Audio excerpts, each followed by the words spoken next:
A partir de este momento, la economía dejará de ser una dimensión desconocida. Así que prepare su calculadora, abra su mente y evalúe las posibilidades de inversión.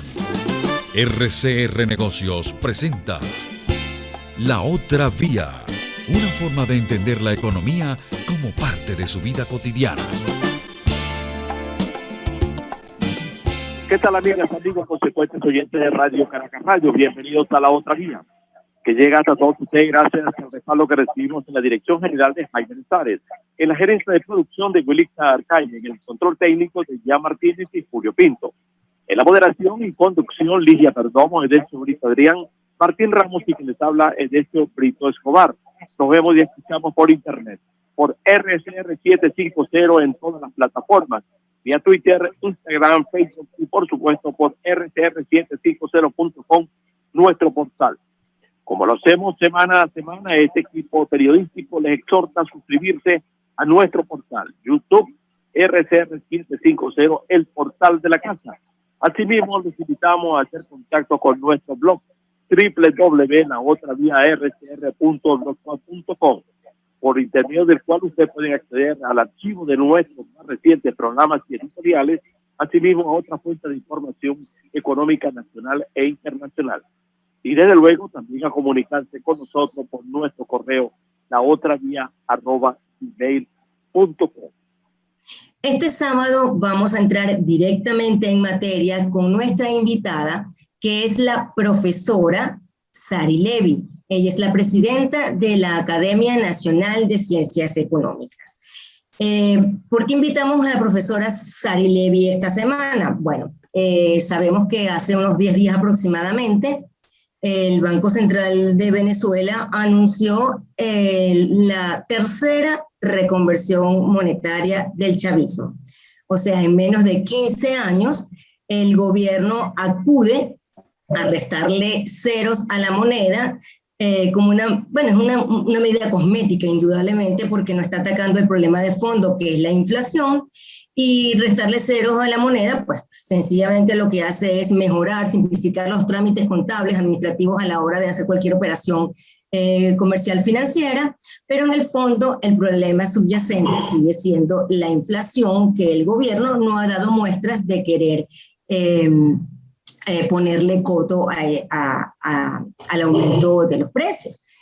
Y bueno, la profesora ya nos explicará por qué esto está ocurriendo sencillamente. Bueno, sabemos, el gobierno monetiza el déficit.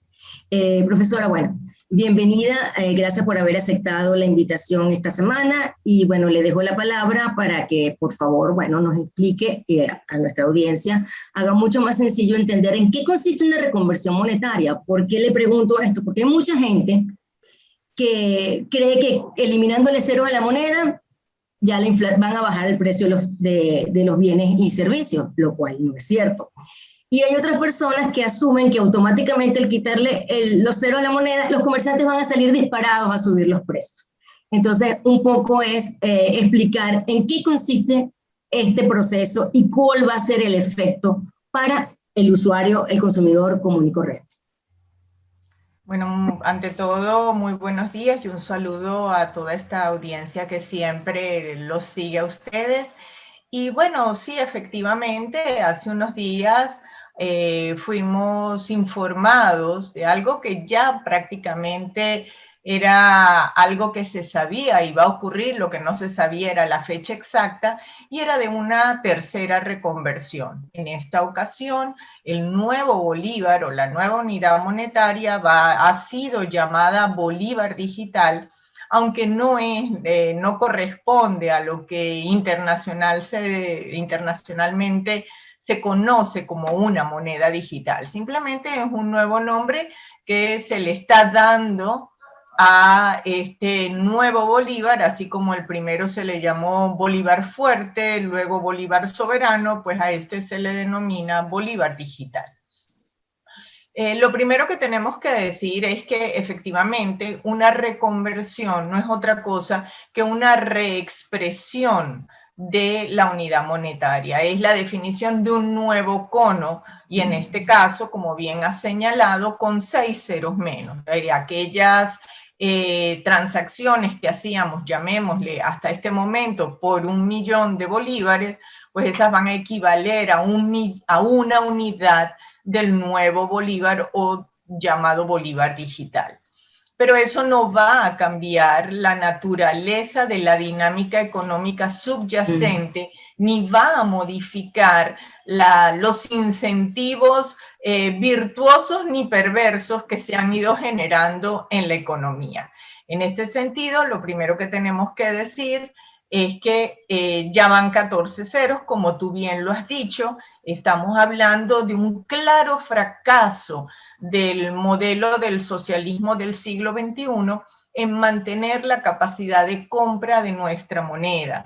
Es decir, es evidente el fracaso del modelo, nada más si lo viéramos a partir del deterioro del valor de nuestra moneda visto internamente de nuestras fronteras a partir de la inflación generada, o vista internacionalmente a partir de la depreciación que ha ido sufriendo nuestra moneda frente a las otras divisas internacionales.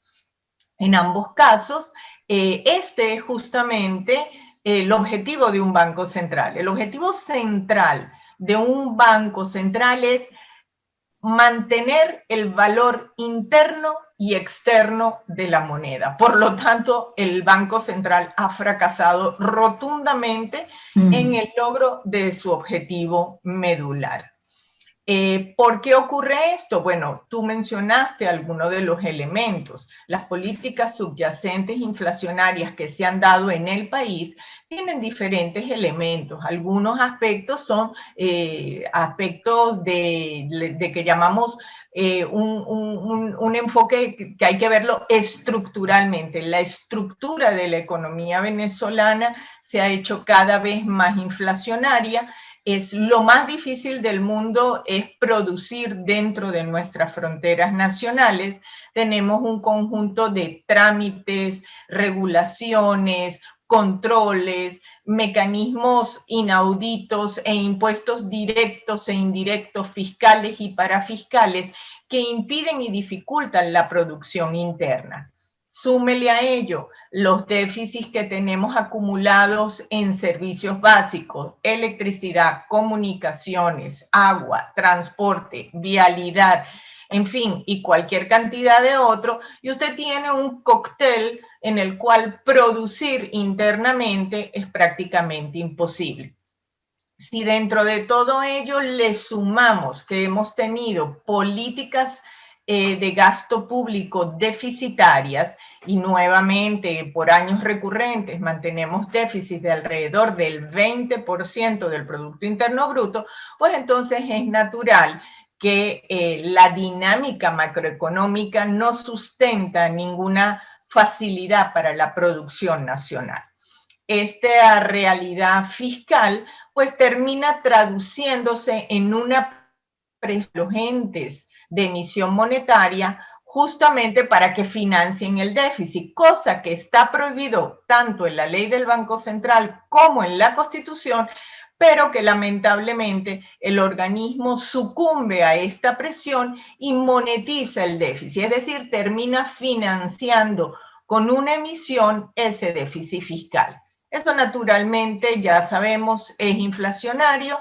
Uno lo puede explicar desde un punto de vista teórico, pero yo creo que ya la sociedad venezolana sabe perfectamente, aunque no sepa todos los detalles técnicos de cómo eso ocurre, sabe perfectamente que cuando hay un gasto que luego va a ser financiado con emisión, termina en inflación. Y es por eso que usted ve la cosa más absurda en este país, y es que cuando hay un aumento generalizado de salarios, el trabajador se asusta. Y es que sabe que como eso no tiene una contraparte en la productividad nacional, pues lo va a terminar pagando en inflación y más bien, en vez de un aumento, lo que va a tener es una reducción de su capacidad de compra. Entonces, en la práctica, ya lo que se ha hecho, lamentablemente, Un elemento natural es un proceso que se mantiene inflacionario, a veces con más virulencia, a veces con menos virulencia, pero que permanece. Todo ello en un entorno donde hay una debilidad profunda del Estado de Derecho, por lo cual la propiedad privada siempre está en jaque y eso hace que la incertidumbre se eleve. Cuando hay elevados niveles de incertidumbre, bueno, pues los costos transaccionales se elevan y obviamente eso impulsa también de una forma inadecuada toda esta dinámica perversa de la cual hemos hablado. Ya digamos que a nivel técnico, profesional, teórico, es claro cuáles son los mecanismos que hay que avanzar para abatir la inflación. Son lamentablemente enfermedades y remedios conocidos. Pero a lo largo de todo este tiempo, a pesar del conjunto de recomendaciones, sugerencias, planteamientos que se han hecho para mejorar esta situación, no han sido tomados en cuenta y seguimos en este proceso de que cada cierto tiempo pues requerimos un nuevo cono monetario, una reconversión y simplemente lo que estamos es a la espera de cuánto tiempo nos durará el nuevo cono. Y con de mantenerse este modelo político-económico, a la vuelta de 2 años le estaremos quitando 8 o 9 ceros indudablemente a la moneda otra vez, ¿no? ¿Qué puede esperar el ciudadano común, profesora, en cuanto al comportamiento de los precios desde el momento que se anunció hace como 10 días la medida hasta que obviamente ocurre la reconversión? Pues hay gente que está esperando incluso que haya, no ahorita, más cercano ya el momento de entrar en vigencia la medida, un nuevo ajuste salarial. Ya usted, como bien lo comentó, la gente sabe que ya casi prácticamente los trabajadores tienen miedo a la hora de un aumento salarial porque a la larga van a terminar pagándolo con creces, en realidad, con inflación. ¿Y cómo se puede ir preparando el ciudadano común para estos días como de la transición entre el anuncio y se haga efectiva la decisión? Yo recuerdo que en la primera reconversión monetaria que tuvimos entre 2007 y 2008, pues fue mucho, digamos, la explicación que se dio sobre este tema. Cuando ya la tuvimos en el año 2018, pues la gente ya estaba preparada para enfrentar una reconversión y sabía lo que iba más o menos suceder. Y en esta tercera reconversión yo he notado que la población está clarísima de lo que va a tener que hacer, de lo que ello significa y simplemente va a significar lo que sabemos, una reexpresión que obviamente a ciertos sectores le resulta indispensable, porque yo no quiero imaginar si cualquier ciudadano de a pie cuando va a hacer cualquier compra, estar hablando de millones, imaginémonos una empresa que tendrá que hablar de cientos de miles de millones, o la banca en sus cuentas, mucho más cero, y ni hablar el Banco Central. Obviamente los sistemas contables, todo lo que son los sistemas computarizados están más que desbordados con esta cantidad de ceros que no tienen valor alguno. Como decía un amigo mío, este es el único país donde los ceros a la derecha no tienen valor. Y no tienen valor porque los ha consumido la inflación. Entonces, lo que realmente el ciudadano está haciendo es más, si usted va a cualquier lugar, la gente ya no le habla en millones, le habla en miles, y los últimos 3 ceros los descarta. Y ahora, pues obviamente, descartará los 6 ceros automáticamente. Ahora, mucha gente siempre pregunta si esto es inflacionario. Bueno, lo que ocurre es que en el proceso de conversión, pues obviamente hay un ajuste de los decimales y algunas cosas desaparecen. Y obviamente tienden a ajustarse al alza, algo que era 1.455.900.000, pues pasará a ser 1.146.000.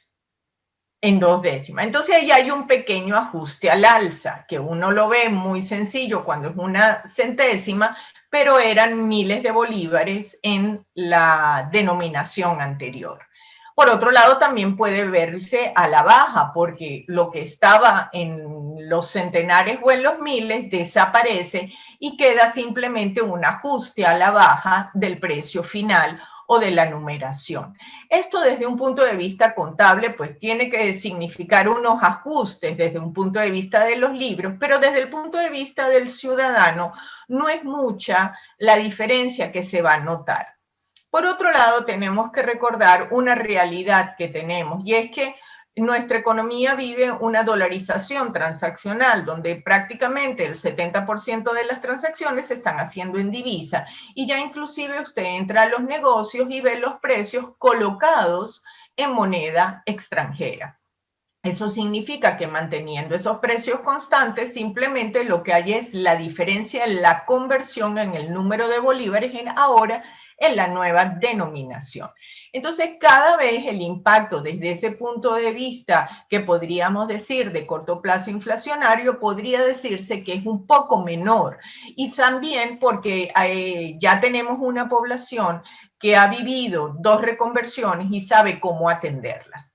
Entonces, desde ese punto de vista, yo no le veo tanto inconveniente como han podido ser las primeras. Obviamente, siempre está todo el dolor de cabeza de cuándo va a ser el cambio de los billetes, si va a haber suficientes billetes, cuándo van a dejar de funcionar los anteriores por los nuevos, etc. Y ahí, cuando se habla de esta reexpresión de los billetes, que se hace evidente que este nuevo bolívar digital no es una moneda digital, porque una característica básica de una moneda digital es que no tiene una expresión física en billetes. Entonces, simplemente un nombre que hoy en día está muy en boga a nivel internacional, puesto que representa parte de las grandes innovaciones que se están desarrollando, ha sido utilizado, pero sin contar con sin significar ese cambio tecnológico ni esa realidad que se está avanzando en otras latitudes y que son definitivamente muy importantes para el sistema financiero mundial. Profesora, el gobierno, bueno, su apuesta es ir a la moneda digital, pues por supuesto por todos los inconvenientes que ha confrontado en los últimos años. Es muy costoso, por supuesto, la emisión del papel moneda, sobre todo si estamos viendo que no hay disposición a atacar la inflación y que constantemente vamos a estar en reconversión tras reconversión, pues es una erogación que digamos que se pierde en el corto plazo sin ninguna razón, ¿no? Lo que le quería preguntar, le quería ir allí, ¿usted cree que efectivamente vayamos a ir en algún momento a la moneda digital con todos los inconvenientes que tiene Venezuela en cuestiones de infraestructura, como es no tenemos el servicio eléctrico constante, no tenemos conexión a internet segura? ¿Es posible ir a una moneda digital en estas condiciones? Bueno, efectivamente, cuando uno revisa el entorno nacional, la situación de nuestros servicios básicos, en particular todo lo que atiende a electricidad y telecomunicaciones, uno claramente tendría que señalar qué sentido tiene hablar de una estructura digital en un país donde se te cae la luz, donde no tienes internet, donde la población padece día a día cualquier cantidad de elementos, ni hablar llegarnos a esta innovación que implica la necesidad de una robustez importantísima en todos estos sistemas. Entonces, obviamente que es casi que un absoluto contrasentido. Pero yo creo que es importante inclusive que nos vayamos cada vez más entendiendo qué significa una moneda digital, porque la idea es que vayamos como ciudadanía aprendiendo para que eventualmente en el momento que nos traslademos a ella, pues estemos preparados. Y en ese sentido podríamos decir que lo que estamos definiendo hoy en día como moneda digital son monedas digitales emitidas por bancos centrales. No nos estamos refiriendo a criptomonedas que serían de emisión privada. Esa es una primera diferencia que es importante que la gente entienda. La moneda digital es algo así como la evolución de lo que ha sido el conjunto de transformaciones en el dinero, en el proceso de su desmaterialización.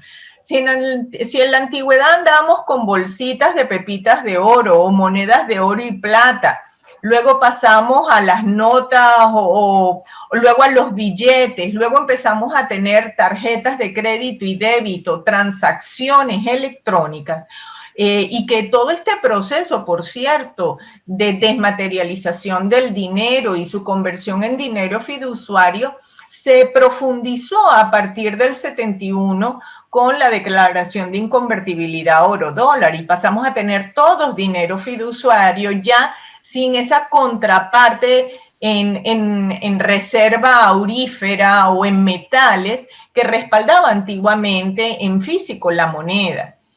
Entonces, luego también han surgido, gracias a las transformaciones tecnológicas, a los avances en cibernética y en telemática, un conjunto de innovaciones asociados al mundo financiero, lo que conocemos como las plataformas de pago, las billeteras o los wallets, la reducción de costos transaccionales, las relaciones P2P que llamamos person to person, que son directas entre personas sin tener la necesidad de la intermediación de un ente financiero. Es decir, todo ese collage de transformaciones llega al momento en el que también, gracias a avances en lo que se ha conocido como la tecnología de cadena de bloques o blockchain, han surgido la posibilidad del desarrollo de lo que llamamos una moneda digital.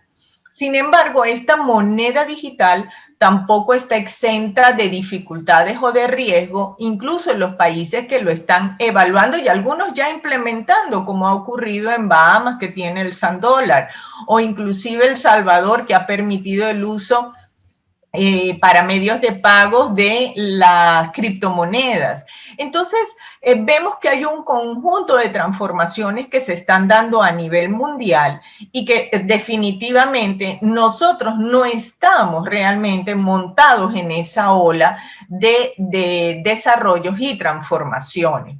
En el caso de las monedas, como les decía, de emisión central, bueno, también es mucho lo que se requiere en fortalecer lo que es la parte de seguridad, de impedir que ellas sean, digamos, frágiles para el lavado o la legitimación de capitales o para el financiamiento al terrorismo. Es decir, hay una cantidad de elementos que hay que seguir trabajando en el tema de seguridad, en el tema del anonimato de la transacción, porque cuando nosotros entregamos el billete no tiene nuestro nombre, es una nota al portador. Entonces queremos que también esta transacción digital pueda ser anónima. Claro, ya no va a ser en físico, va a ser en token, en códigos de barra, en QR, en códigos de otra índole.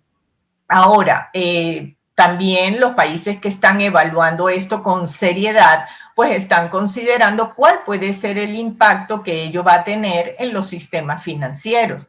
¿Qué va a pasar cuando quizás podamos tener una cuenta de depósito, aunque no es de depósito propiamente, dado que son tokens, ¿no? Uno sigue utilizando a veces un lenguaje que no es propio, pero que la podamos tener en el Banco Central. ¿Qué va a pasar en momentos críticos con la banca o el sistema financiero? Entonces, hay mucho que se está discutiendo y revisando y es importante que vayamos analizando todo esto con atención, porque más temprano que tarde esto va a ser un tema de atención y de uso concreto en el globo y que quizás lleguemos tarde a montarnos en esa ola, pero vamos a tener que hacerlo en algún momento. Entonces es importante que entendamos las diferencias y que no pensemos que estamos montados en la ola digital porque al nuevo Bolívar lo llamen Bolívar digital. Sí, profesora, y en el caso del uso del Bolívar digital y las situaciones particulares como la que tenemos nosotros con la hiperinflación, ¿cómo proceden esos cambios?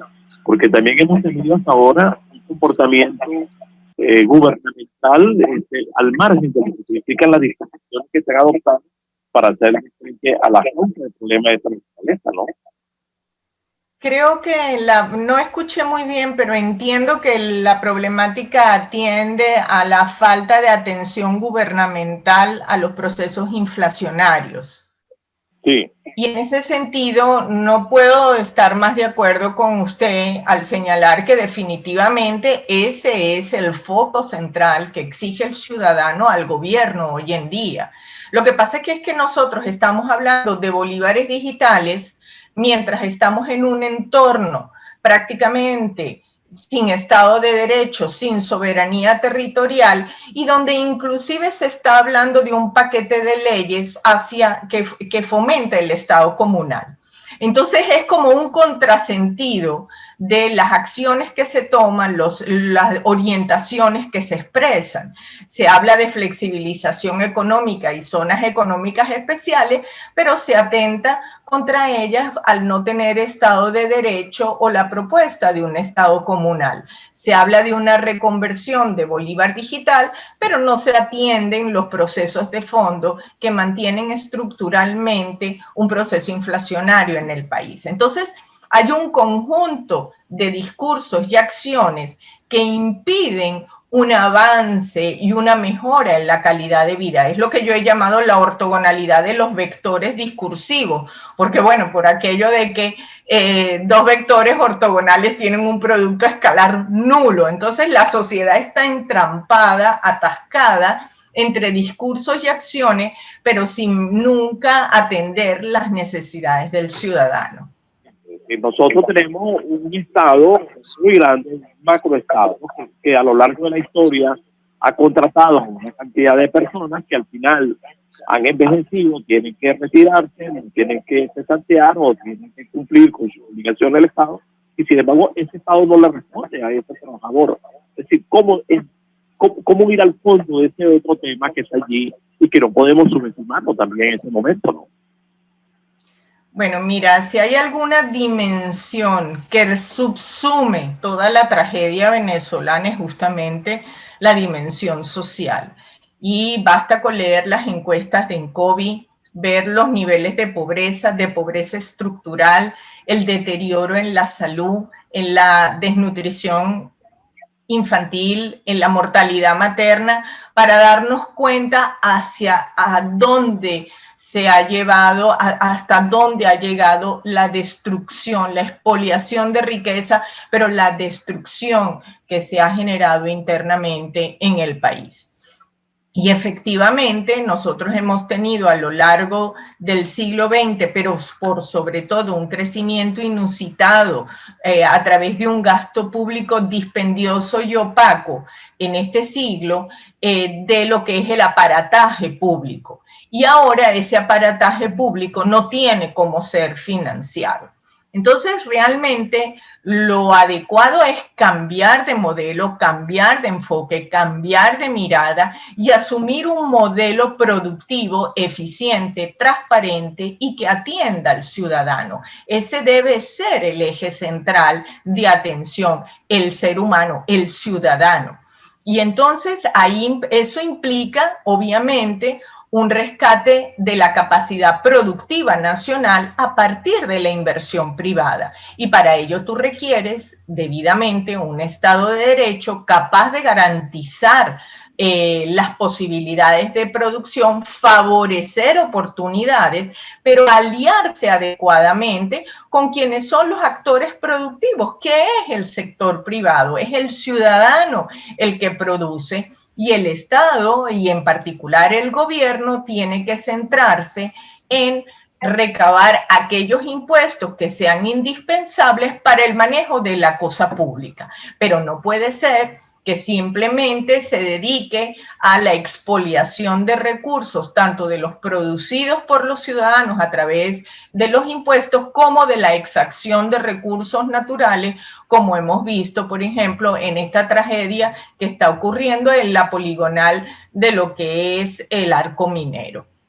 Entonces, hay una cantidad de elementos a atender para superar la situación crítica que vive el país y que han sido señalados desde diferentes, digamos, micrófonos. En particular, las academias hemos tenido atención desde diferentes momentos en el tiempo a diferentes temas, todos con una visión integral que debe favorecer el desarrollo de una república libre y respetuosa de los derechos del ciudadano. Profesora, usted ha hablado de producción y es un punto indudablemente vital, ¿no?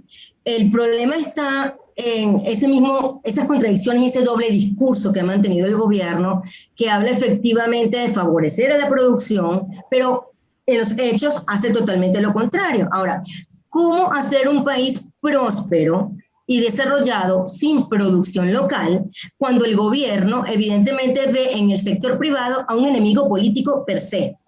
Automáticamente lo ve como una fuerza poderosa que le puede hacer en algún momento sombra o puede llegar en algún momento a desplazarlo, cuando se trata de un modelo que lo que está buscando es la hegemonía y perpetuarse. Entonces, esas son esas contradicciones en las que el gobierno, en el discurso es pura retórica, porque sabemos que en la práctica no va a llegar a favorecer al sector productivo, como para que el sector productivo sea una fuerza como debe ser, pues, para desarrollar un país, porque definitivamente lo está viendo desde su punto de vista político como un enemigo más. Lo que pasa es que nosotros nos hemos acostumbrado a que la lucha por el control del poder sea el objetivo y no que cada sector y actor cumpla con su rol. El sector productivo tiene el rol de producir. El sector gubernamental y político tiene otro rol. Pero tal ha sido el nivel de daño generado en este esquema de petroestado que hay una confusión de roles y, por supuesto, los que deberían ser tus aliados se convierten en tus enemigos. ¿Qué mejor aliado debería tener un gobierno que poder mostrar que hay un incremento de producción y de bienestar en la sociedad como resultado de su gestión?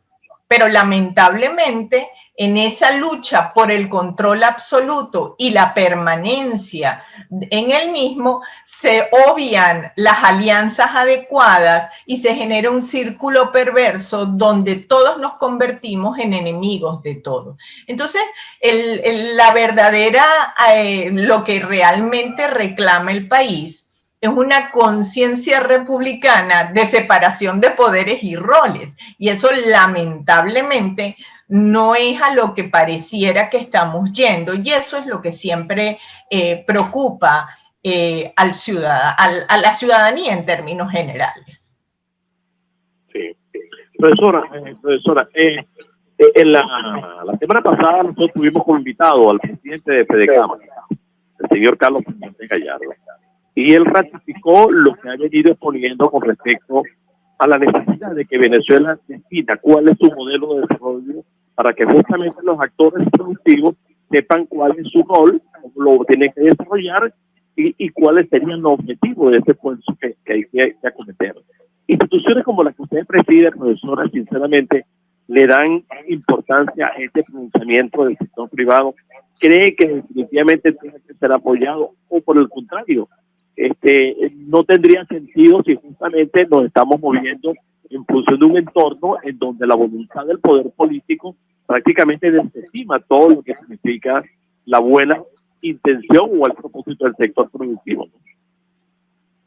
Mira, la importancia del sector privado es tal que no podríamos jamás haberla desechado, como muchas veces se ha hecho en la historia de Venezuela, donde lo público subsumió todos los espacios y no permitió, sino en sentido de, como diría, secundario, los roles del sector privado, cuando son la fuerza de dinamismo que debe impulsarse en una sociedad que mira al futuro. Simultáneamente, la realidad nacional venezolana en este momento es muy particular y no puede manejarse simplemente por principios teóricos. Es decir, nosotros no podemos plantearnos ¿Cuál es el modelo de producción que puede proyectarse sin considerar la debilidad del Estado de Derecho o, por ejemplo, la espada de Damocles que se cierne en la Asamblea sobre el Estado comunal? Porque ¿qué sentido tendría avanzar en el desarrollo de un modelo que luego tiene por detrás un elemento que la anula? Entonces, cuando uno revisa las realidades, no puede verlas parceladas. Y es esa visión integral la que permite avanzar. Es decir, uno tiene que tener un derrotero de país de que se corresponde en lo político, en lo productivo, en lo económico en términos general y en lo social. Porque tú no puedes producir sin tener una calidad de vida del trabajador o del ciudadano y no lo educas como para que pueda producir en un entorno que mire hacia el futuro. Entonces, lo social, lo económico, lo financiero, lo político, lo macro, lo micro, todo debe ser integrado.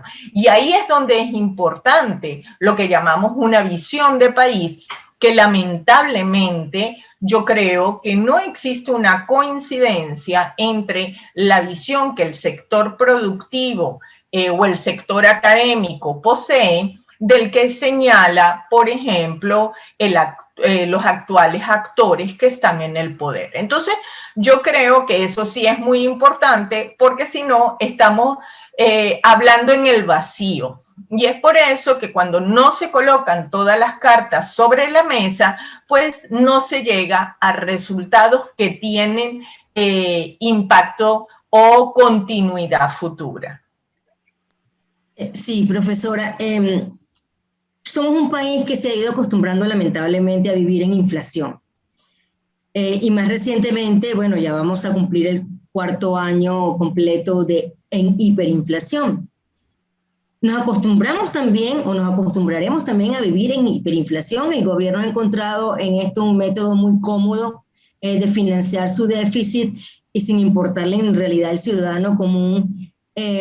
¿Por cuánto tiempo más puede el Estado mantenerse así y por cuánto tiempo más puede el ciudadano vivir en hiperinflación o sobrevivir? Pues en realidad se está hablando de una supervivencia en inflación, pero si nos acostumbramos podemos estar así mucho tiempo más. ¿Cuánto tiempo más en todo caso, profesora? Mira, a mí no me gusta decir que nos hemos acostumbrado a vivir en inflación ni que nos hemos acostumbrado a este malvivir en el que estamos. Efectivamente, la sociedad ha logrado ha logrado ser resiliente para superar las dificultades. Y yo más bien lo quiero ver como una fuerza que adquiere para superar adversidades y no para acostumbrarse a ellas. No cabe duda que hubiéramos querido que esta situación se acabara, años atrás, es más, que nunca hubiera iniciado. Pero lamentablemente es un hecho y es una realidad que el ciudadano también ha aprendido a sortear. No es que se haya acostumbrado, no es que le agrade, es que ha adquirido mecanismos para sortear la adversidad.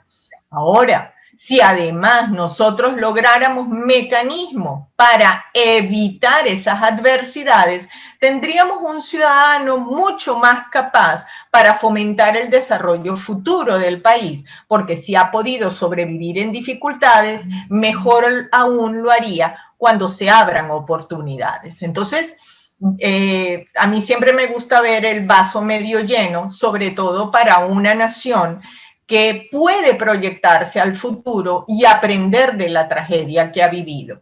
Yo observo en la ciudadanía un aprendizaje muy importante sobre elementos que anteriormente uno trataba de explicar y que lo veían a uno como una cosa rara. Es decir, tú explicar que un aumento de sueldos sin productividad era inflacionario, pues mira, ningún trabajador, ningún sindicato te iba a escuchar. Al contrario, decía, bueno, yo estoy luchando por el aumento de sueldo y punto. En cambio, ahora existe conciencia del impacto que eso tiene. Existe mayor conciencia de lo que significa el desarrollo de una institucionalidad fuerte. Entonces, si lográramos convertir la tragedia venezolana en una histórica experiencia y en una histórica lección para nosotros mismos, estaríamos a puertas también de poder sembrar para cosechar para nuestros hijos y los hijos de nuestros hijos un futuro mejor. Entonces, no me gusta la palabra que nos hemos acostumbrado, insisto con ella, quiero insistir en que hemos aprendido a sobrevivirla, pero tenemos incluso que aprender a acabar con el problema para lograr vivir en armonía y en paz mirando hacia el futuro. Profesora, la dolarización es un efecto, una demostración de esa conciencia que ha adoptado el ciudadano, o sencillamente es una demostración de que las ocurrencias gubernamentales en materia económica sencillamente no tienen un futuro garantizado, ¿no?, para ellos, porque si la sociedad está entendiendo cuál es la realidad económica y está atreviéndose a dar pasos como lo que se ha significado la dolarización, entonces, bueno, habría que suponer que entonces, como usted dice, pues sí tenemos algunas opciones que nos puedan permitir salir del pozo en el que estamos metidos en este instante, ¿no? Bueno, mira, para empezar, nosotros no tenemos una verdadera dolarización. Lo que tenemos es un mecanismo de utilización de dólares para hacer transacciones. Porque si tuviéramos una dolarización sería otra la historia, las relaciones que deberíamos tener con la Reserva Federal, etcétera. Pero en todo caso, lo que el mismo proceso de dolarización transaccional te muestra es que la gente estaba buscando un mecanismo de estabilidad de precios. Y como el bolívar no se lo ofrecía y el dólar sí podía ofrecérselo, pues se trasladó a la divisa norteamericana. Es decir, la divisa norteamericana le permitió colocar un precio y que el precio no lo tuviera que estar cambiando continuamente y él tener una estructura de ingresos y gastos, digamos, para poner cualquier comerciante, saber realmente cuánto estaba ganando y cuánto estaba perdiendo. Entonces, ha habido un aprendizaje, pero también una señal de que la gente quiere estabilidad. Y obviamente un aprendizaje tanto del consumidor como del oferente de que esa estabilidad le permite también una evaluación más adecuada y concreta de cuál es su relación con respecto a su dinámica económica. Una persona antes podía pensar que le estaban aumentando el sueldo, pero luego se dio cuenta que cada vez ganaba menos cuando iba al mercado y entonces dijo, bueno, en realidad yo cada día gano menos en divisa y entonces busca que aunque no le paguen un monto muy elevado, le paguen una proporción, sino todo en divisa para tener cierta estabilidad. Entonces, en el fondo también estamos diciendo que hay una búsqueda por recuperar los equilibrios en cada una de las familias y por supuesto eso debe impulsar a que esos equilibrios se busquen también a nivel macro para fomentar oportunidades en la sociedad. Profesora, estamos hablando de una dolarización transaccional y por lo que vemos, vamos camino a una también financiera, ¿no? En la que ya la banca se está incorporando y vamos a tener ya una estructura un poco más sólida para hacer este tipo de transacciones sin depender del billete en físico, ¿no? ¿Usted cree que este proceso que se ha hecho de manera informal o desordenada, no sé cómo llamarla, tenga vuelta atrás? Bueno, mira, es difícil señalar eso. Lo que estamos observando es cómo la economía se abre espacio a pesar de los controles y regulaciones y los discursos político-ideológicos. Esto lo que nos está demostrando es que las dinámicas humanas tienen fuerzas en sí mismos, es lo que llamamos las leyes universales de las dinámicas humanas, de los intereses, las oportunidades, de cómo ellas se desarrollan en sociedad. Y bueno, aquí lo hemos visto en el caso con este ejemplo que estás poniendo de la moneda que estás utilizando. Efectivamente, cada vez más se incorpora o se pretende incorporar más activamente al sector financiero, pero obviamente con algunas limitaciones, porque para que esto se haga de una forma más amplia y y común, como se ha hecho en otros países, los procesos de dolarización, se requiere una relación clara, abierta y bien estipulada con la Reserva Federal norteamericana, cosa que en estos momentos no tenemos por razones que todos conocemos a nivel político.